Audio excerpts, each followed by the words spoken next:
The Napleton Sports Desk with Sports Director Scott Lepper. The waiting is over for high school athletes and coaches. They finally got permission from the IHSA today to proceed with organized group weightlifting and conditioning starting tomorrow. They must follow guidelines for Phase 1 of return to play. Those guidelines released this afternoon include athletes working out in groups of 10 or less. They must maintain social distance of 6 feet or wear protective masks. Sport-specific equipment such as pads and balls may not be used for now. Athletes' temperatures must be monitored, and coaches need to keep daily records of athletes who are participating.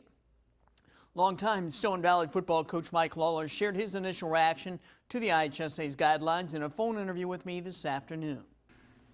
Yeah, I think it's a good first step, and I think that's what everybody was kind of hoping for, is just some sort of date to work off of. We knew it wouldn't be, back to normal 100% workouts, but you got to take that first step before you can get to that third, fourth, fifth step, and so it's a promising thing today. Do you foresee any challenges or difficulties in complying with any of these guidelines?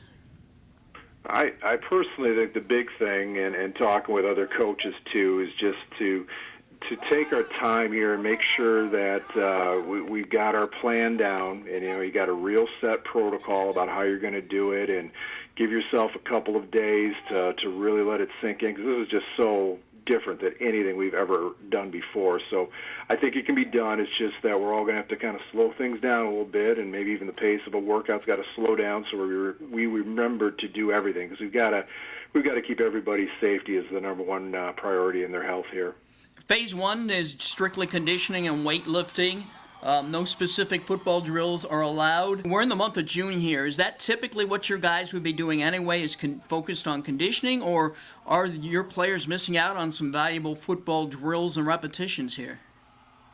Yeah, I know we do it a touch different here than other schools, but we primarily do the conditioning and weightlifting, and we just have a handful of days of camp. So in our case, it's not that big of an adjustment. I think as you get towards the end of July, I think there'll be a hope that you can, as you move into that next phase, that maybe you can incorporate some of those things and get kids up to speed a little bit. But I think the one big overall thing, if we're all playing by the same rules, then it's going to work out. As everybody's by the same set of rules, maybe if we're behind, we're all behind, and that's going to be okay. Have you been doing Zoom meetings with your guys, and if so, has that been working out?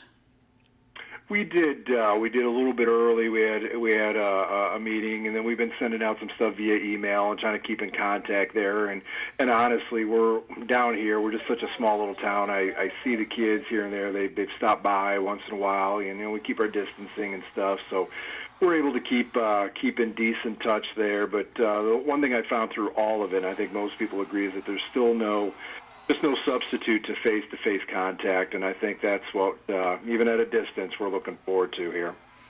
Have you guys done a pretty good job of keeping engaged in terms of doing things on their own to stay fit? It would be easy for any of us, especially for maybe high school kids, to kind of relax and with this new normal, just kind of you get out of your routine, you get out of your schedule. But what have you observed from your athletes? Are they still staying prepared? Are they still enthused about football?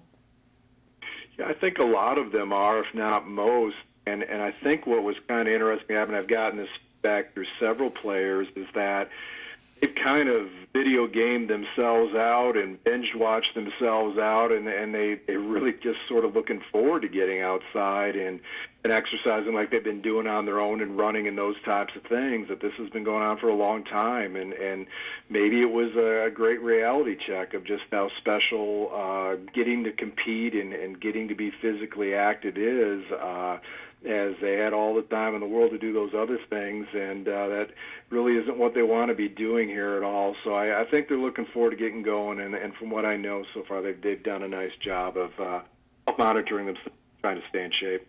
School district administrations must first give their approval before athletes can begin the workouts. Again, all workouts are voluntary. We'll be right back.